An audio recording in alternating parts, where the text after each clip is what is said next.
Manny the Mannequin, not my guest today, but part of the props for today's Science Impact segment.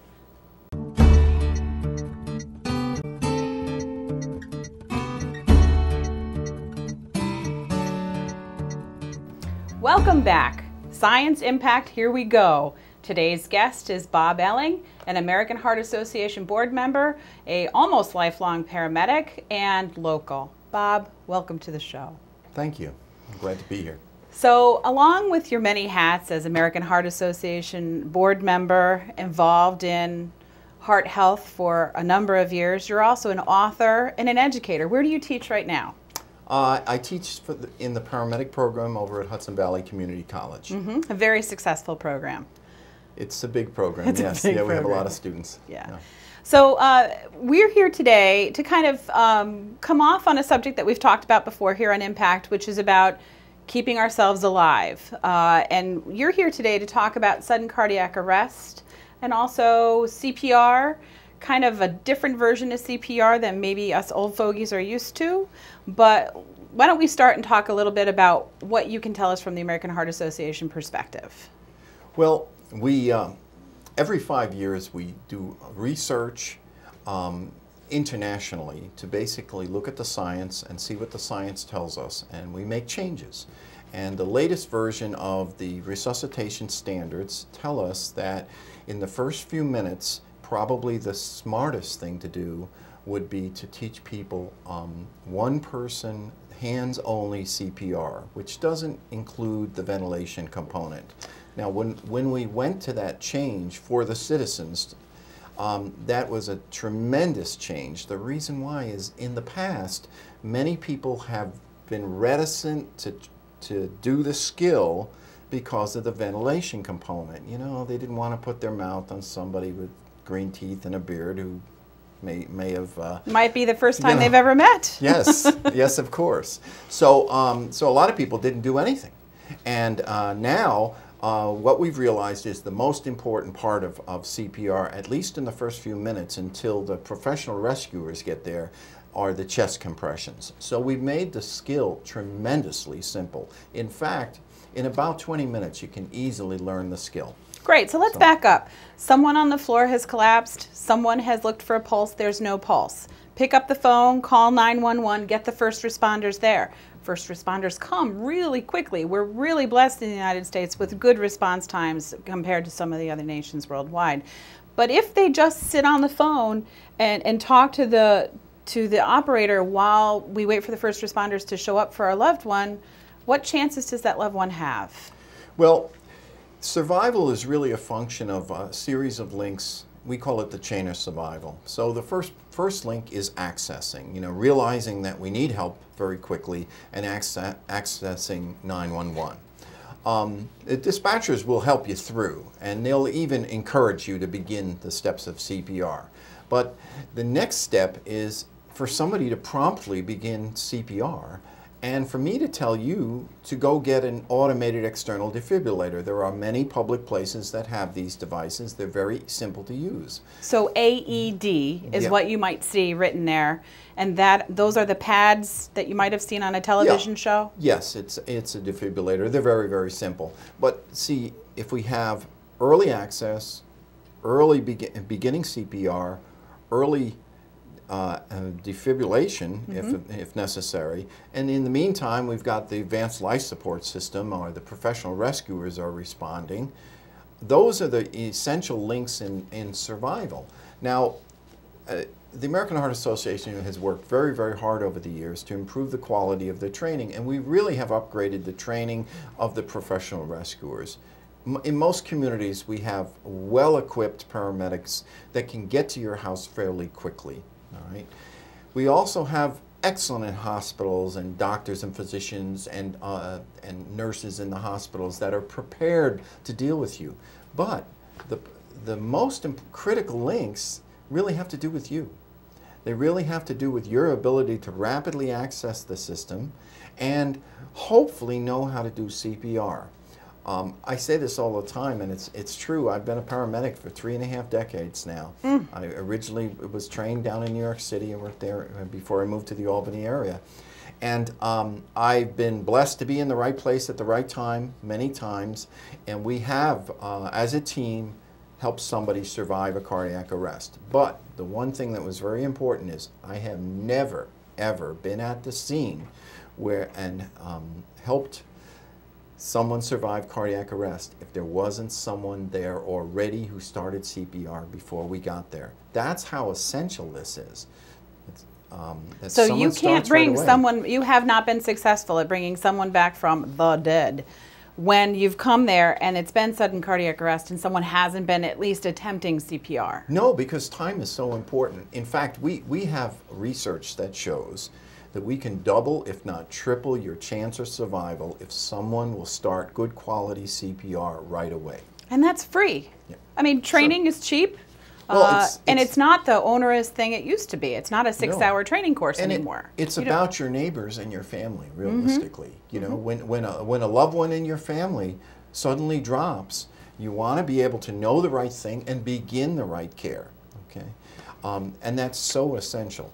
Now, we have been working very hard to try and increase the numbers of people that know CPR. The good news is it only takes about 20 minutes to learn the skill. In fact, you don't have to go to a big organized course anymore.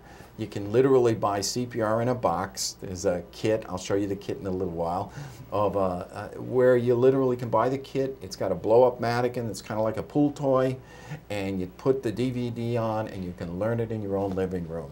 Right? So a night of entertainment, cheaper than the movies for sure. And what else? What movie can you go to that will possibly save your life?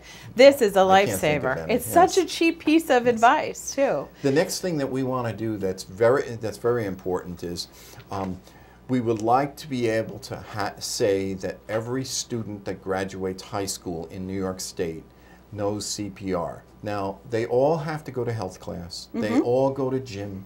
They all go to certain classes where you could easily integrate 20 minutes, 25 minutes of CPR training right into the curriculum. Years ago, there were a lot of critics that when we brought this up, critics would say the course is too long, you have to have specialized instructors, very expensive mannequins and decontamination.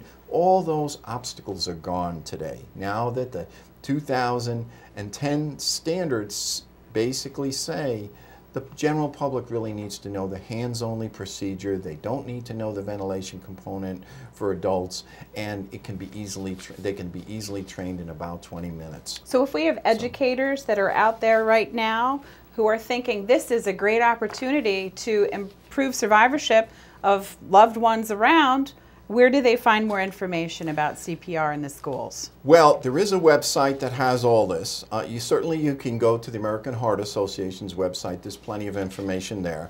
In New York State specifically, we do have a website. It's www.supportcprinschools.org. .org. Yes, and that is a website that has lots of information, has lots of stories of survivors, and it also tells you how you can help encourage your, write a letter to a newsletter, write a letter to your legislator, so that we can get this bill passed this year. And we won't be the first state, but we will be one of the first states to get this required.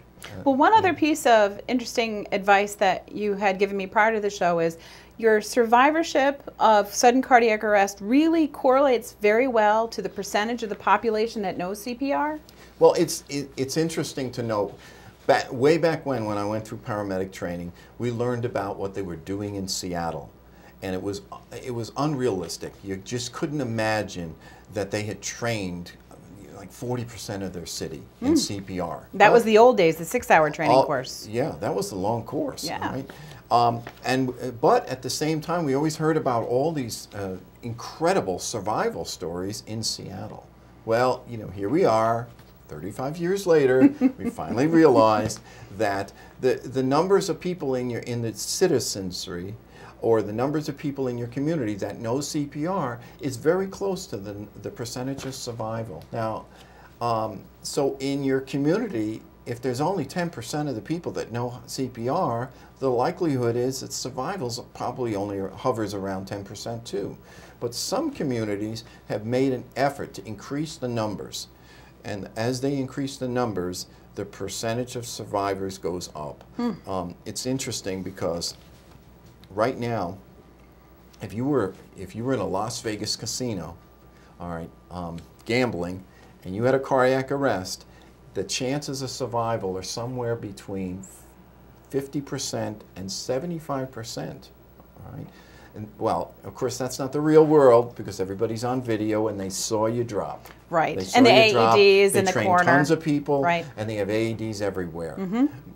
But there are other places, for example, Chicago O'Hare Airport, they've strategically located AEDs within every minute to 2 minutes walking time. And they trained tons of personnel that work there all the time. So their survival is phenomenal. They're great results. Now these are far, far away places. But right here in the Capital District, in 2005, when the standards came out, we took a very close look at them. I work also part-time over in Colony. We took a close look at the standards and we said, how can we implement these standards? And by focusing, implementing, doing extra training, and beginning to train a lot of the citizens in CPR, we took the return of spontaneous circulation, or survival from cardiac arrest, and it went from 4% to almost 40% in just a couple of years. Wow, that's an amazing increase. And that can happen in any community. Well, let's take the CPR in a box for a moment here. Sure. I do want everyone to get a view of this, so if we could get a view of this. Okay. All right, and then typically these kits are designed in such a way that you know, it's literally got a pool type blow up mannequin in it. It comes with a DVD, and then it comes with a little mannequin. You blow the mannequin up, and you literally watch the DVD, and there's a little book that reminds you of the steps. And this particular one does come with a lung, so there are replaceable lungs. But the new technique it isn't necessary to even ventilate the patient in the first few minutes. And it's got full instructions not only to how to use it and how to clean it, but yeah, it has everything. It has the DVD as well. It's all in there, and you know, 6 months later, you say to yourself, you happen to hear that the fella down the street had a cardiac arrest, and you start to worry about your own family and your nearby neighbors.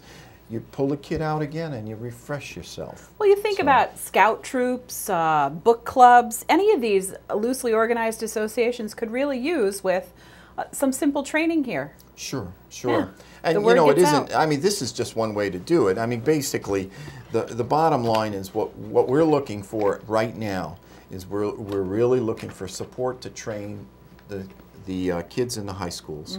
And the reason why, you know, once again, a lesson from Seattle, they were doing this 30 years ago, but if you can train the kids in the high schools, those are the rescuers of the next generation, all right? And they won't forget those skills. No, their brains aren't full like ours. Yes. Bob Elling, thank you so much for coming and talking about sudden cardiac arrest and how we can kill this devil, so to speak. Thank you very much for having me. Thanks a lot.